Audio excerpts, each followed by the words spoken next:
বিয়ের নামে চীনে পাচার হচ্ছে খাগড়াছড়ি রাঙামাটির উপজাতি তরুণীরা।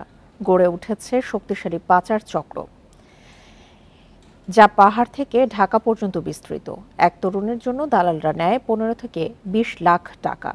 বহু বছর এক সন্তান নীতি কার্যকর থাকায় চীনে বিয়ের পাত্রী সংকট। তাই চেহারা ও খাদ্যাভ্যাসে মিল থাকায় বাংলাদেশি উপজাতি মেয়েরা চীনের সমাদৃত। এখন জন্ম সনদ দিয়ে খোলো বিকাশ স্টুডেন্ট অ্যাকাউন্ট। নিজের বিকাশ নিজে কর। পার্বত্য জেলা খাগড়াছড়ির প্রত্যন্ত অঞ্চল পানছড়ি। এই বাড়ির 15 বছরের এক উপজাতি কিশোরী হঠাৎ নিখোঁজ। দুশ্চিন্তায় তার পরিবার।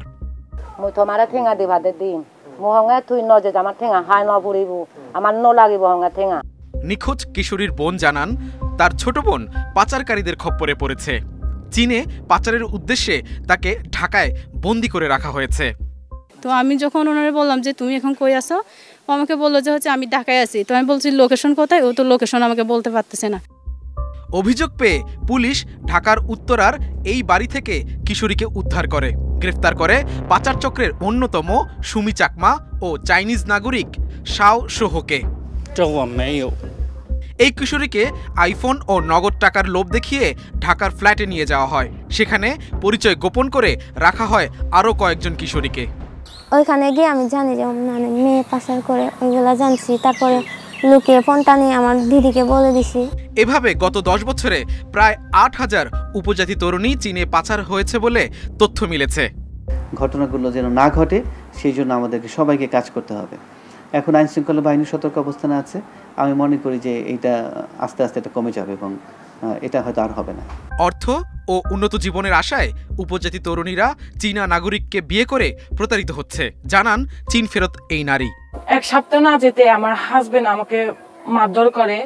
ওই যে শুনছিলাম ওনার নাকি আগেও একটা বিয়ে হয়েছে। এবার এরপর বলছে গর্ভ ভাড়া দেওয়ার জন্য আমাকে এত টাকা দিবে বলছিল। কত টাকা দিবে বলছে?